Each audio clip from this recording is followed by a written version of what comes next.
Hey guys, my name is Shay. Welcome to my channel. Today I'll be reviewing Dollface Season 2, Episode 7, Molly. Don't forget to like, comment, and subscribe. Let's get it. The episode starts off with Jules and Madison at her place. They are eating Greece-inspired meals, along with drinking some Greek wine and watching Mamma Mia to prepare for their trip. Madison hands Jules a Greece book, and then Jules gets a notification on her phone about flights for the trip. Madison says that she put an alert on her phone to tell her when the best deals to get tickets are. And Jules admires her bestie's organizational skills and says that Madison should really win a Nobel Peace Prize for that. And she really should, because that is impressive. Madison is humble, saying that she does it for the love and not the accolades. They cheers with some ouzo wine to the best birthday celebration ever. And right before they start to watch Mamma Mia, Ruby comes in. Ruby tells Madison that she should really start locking her door. And Jules agrees with her, saying that she is welcoming all sorts of intruders, throwing shade Ruby's way. Ruby says that there was some record executives who came over for dinner and they had an amazing sushi chef. She brought some food for them to try, and Madison says that she's pretty full for all the Greek food that they ate to prepare for their trip. Ruby says that she completely forgot about that, and Jules doesn't believe her. Ruby gets the feeling that she is barging in on the girls' night and suggests that she leave. Jules immediately says yes, like with no hesitation, like bye. And Madison gives her a look, but then she acts all fake, saying no, like she wants her to stay. Well, we know that's cap. Jules and Izzy are with Stella at the bar. Stella is describing her horrible experience of being called ma'am by a cashier from Reseda. Stella says that regardless of the fact that she was shopping for paper towels, wearing sweats, and then to top it off, she had a Cheerio in her hair, that's no excuse. And I completely agree. Depending on how different people dress, some people would assume that wearing sweats would be their worst day, but honestly with Stella, she always looks her best, even when she thinks she's not. She's that bitch, okay? Jules says that the word should be stricken from the language altogether, while Izzy says that she would genuinely want to be called a slut. I would much rather be called ma'am over a slut any day. I can proudly say that I have never and will never be that. I love myself way too much. Sorry. Stella claims that she is over it and that it's trauma that she's going to carry with her forever. Jules and Stella want to know how Izzy is doing after her breakup with Liam, and Izzy says that she is fine because she broke up with him. She says that she is J-Lo and Liam is every guy who's ever dated J-Lo. A good metaphor. Ruby shows up to the bar with gifts for the girls and Jules. They open the boxes and they're like really cool VIP party packages for the Pink Summer Music and Arts Festival. Jules is hella confused, like Ruby is speaking an entirely different language because she doesn't know anything about the festival. Stella mentions that it's an all-female music festival that happens every year in LA and that she used to go back in her Miss days. Izzy is shocked that the tickets sold out in an hour and happy that they get to go. Jules finds a pill in the box and Ruby tells them that it's Molly, and she said it's so nonchalant. Like, I would take everything else in that box, though minus the pill. Like, no thank you. Stella says that she hasn't done drugs in a minute and that this is exactly what Mama needs to feel young again and unman-like. I love her so much, I really do. Ruby questions Jules if she's in, and Jules says that it's not really her thing. Ruby mentions that Madison's going to be disappointed and tells her to keep the box anyway, and Jules says that Madison will survive. They have this unintentional funny moment where they just slide the box back and forth for a good minute, and it's hilarious. Jules is at home with her cat Turtle, about to binge watch whatever is on HGTV. She gets a knock at the door and it's Madison, dressed like a bohemian Bratz doll, looking so cute. Jules hears a lot of noise outside and Madison says that Ruby got them a party bus. Jules makes a snarky comment about that and Madison questions Jules, what's going on? Jules feels like Ruby's doing too much, and she kinda is a little bit, and Madison says that Ruby does come on a little too strong, but that's just her way of making friends, if you say so. Jules says that the festival was Ruby's thing and that they still have their Greece trip together. Jules tells Madison that she's good and Madison leaves. Jules is trying to watch TV when Turtle is just staring her down. There's a commercial that comes on and of course it's the cat lady promoting eggs of all things. She is speaking to Jules saying that an egg is her brain and then when she cracks it into the skillet, that's her brain on drugs. She shows the skillet of the cooked eggs saying that these are her friends' brains on drugs having fun without her. Ruby is in the commercial too, about to eat the eggs. Ruby is encouraging Jules to stay home on the couch when the cat lady is describing the effects of FOMO and tells Jules to lighten up and live a little. Jules arrives at the festival looking gorgeous, darling, gorgeous. And she asks the woman in front of her about the VIP line. The woman says that she is in the right line for VIP and that the general admission line ends in Long Beach. Damn. Izzy, Stella, and Madison are getting their drinks. Izzy makes a comment saying that Stella looks like a badass lioness who's been in her cage for too long and finally back in the wild. I know that's right. Stella says that music festivals are her natural habitat, and that's so true because I remember in the season 2 premiere, she had a bunch of festivals on her vision board, and that she was really, really excited that she attended all of them. Jules calls Madison to tell her that she actually showed up, and Madison tells Stella and Izzy, who are super excited that their girl's there. Jules says that it might take a while though before she's inside because she's stuck in line. Madison tells them about it, and Stella gets on the phone to talk to Jules. Jules says that it might take 2 hours or 12 years to get inside, and Stella gives her a heads up, saying that when she gets to the front of the line to take her pill, that way when she joins the rest of them, their highs will all be in sync before they see Rosie perform. So pretty much Stella is Jules' drug trip mentor, while Madison is her vacation itinerary / travel mentor. I'm telling you, true friendship, man, true friendship. Stella says that there's no better person than her to guide Jules through this experience, and Jules, in fear of FOMO, she agrees to take the pill. Stella tells Izzy and Madison that Jules decided to take drugs, and the girls are ecstatic.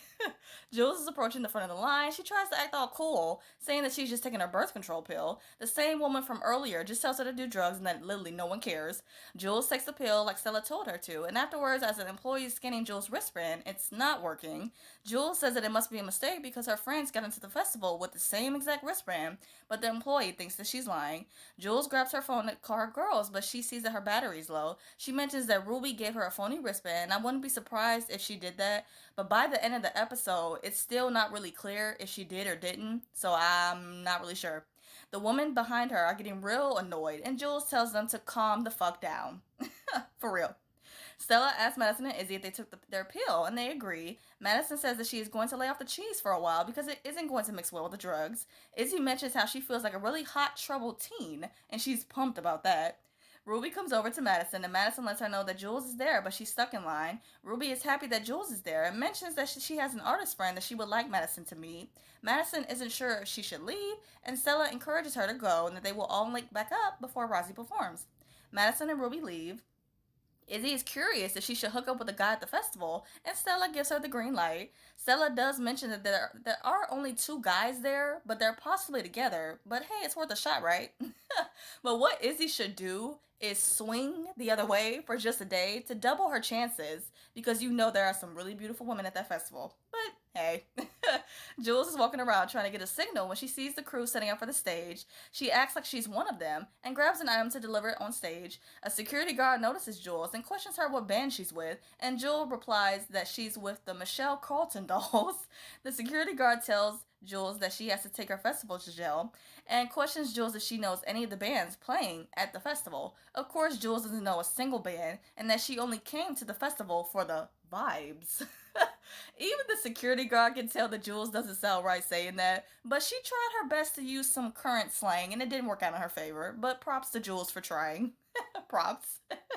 Izzy and Stella are walking around when they come to see this female artist perform. Izzy thought that they were going to the EDM tent to watch some random DJ chick throw pies, and she's a little bit bummed. Stella tells Izzy that she needs to hear this because the artist that is singing about a breakup, as the female is singing, and I'm really listening to the lyrics, she is singing about girls who drink too much, and that if she wants to become a pilot and all this other nonsense. Like, what? Like, I'm confused. Like, how is this supposed to help Izzy heal from her breakup? And then I'm even more confused because the women in the crowd are overly emotional. Like, she's really singing about something meaningful. Like, okay. Stella seems to be moved by her performance too, but my girl's not ruining her makeup by crying, okay? And Izzy is not impressed at all, and neither am I. The security guard puts Jules in festival jail. Jules tries to plead her case, saying that it's not what it looks like, and that if she can find her friend Madison, she can clear all this up for her. The security guard is not buying any of this, and she says that she's not upset that Jules tried to sneak in, but the way that she did it was horrible and embarrassing.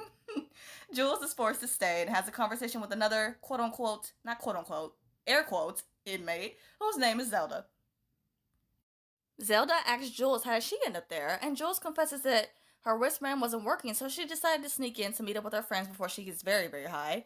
Jules asks Zelda the same question, and Zelda confesses to coming with her friends and that they brought a bottle of sunscreen, but inside it was Malibu rum. When the security guards caught her with it, her friends completely ditched her and left Zelda alone. She mentions that her friends are jealous because she has a new boyfriend, Denver, who's a freshman at UCLA.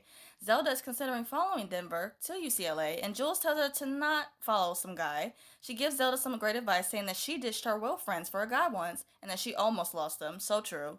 Zelda wonders if she can trust her friends, seeing as how they ditched her. And Jules says that friendship is about trusting each other when it's hard and showing up. Zelda agrees and says that even though she wants to make up with them, there's nothing she can do about it because they're stuck. Jules and Zelda notice that the security guard is gone, and they use this as an opportunity to leave. Zelda puts her hands over her head and breaks free like nothing. And Jules is very impressed by how flexible she is, and I am too. Zelda breaks Jules free too, and they leave. Even though Stella doesn't believe her, Izzy says that she's completely fine. Stella reassures Izzy that she shouldn't have bottled up her real feelings about the breakup unless she's honestly okay.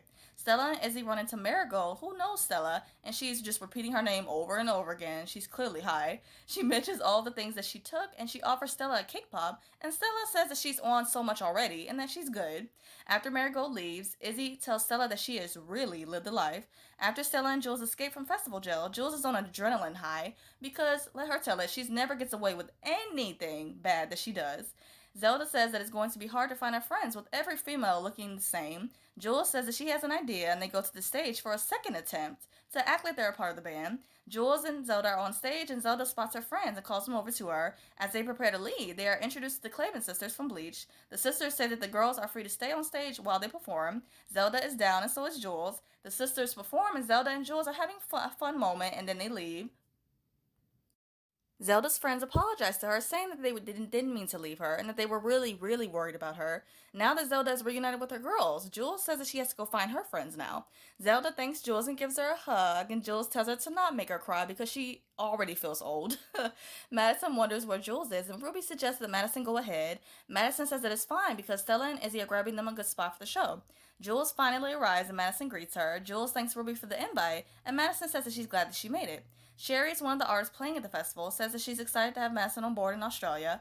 Ruby and Sherry leave, and Jules is taken aback by what's going on in Australia. Madison says that Ruby is joining Sherry on tour and that they need someone to cover publicity. Jules questions Madison about their Greece trip, and Madison replies that she can't go now. Jules says that the birthday trip was her idea, and now all of a sudden she's canceling out of nowhere. Madison makes it clear that she really wants to get her career on track before she turns 30, which we have seen in previous episodes. She's very fixated on that. Jules is upset, and rightfully so, saying that Ruby planned this whole thing. Madison is quick to defend Ruby, telling Jules to not blame her because she's mad in this moment. Both Jules and Madison pause for a minute because those drugs are really, really starting to kick in, and they're feeling the effects. They're totally tripping. And it's hilarious because they both are smiling hella big, but giving each other compliments in the middle of having an argument. Like, this is too good. Madison tells Jules that she doesn't trust her, and Jules corrects her saying that she doesn't trust Ruby and that she's trying to come between them. Ruby comes to them saying that Rosie is about to perform soon and that they are about to miss it. Izzy and Stella are sitting down. Stella questions Izzy if she's feeling high yet, and Izzy replies that she is and that she feels like she is swimming in her lip gloss. That must be some pretty hard stuff. Stella says that it feels amazing too, and Izzy calls her out on it, showing her her pill that she purposely didn't take and left on the party bus. Yikes. Izzy says that she has been lying to everybody all day, and Stella tries to find the right words to say. Stella says that even though she did enjoy being a magical drug fairy in the past, she's going to the beach with Liv and Bruno tomorrow, and that she really doesn't want to miss out on it and be completely present. Like, my baby is really growing up. Like, look at her. The growth is just amazing. Oh, I love it.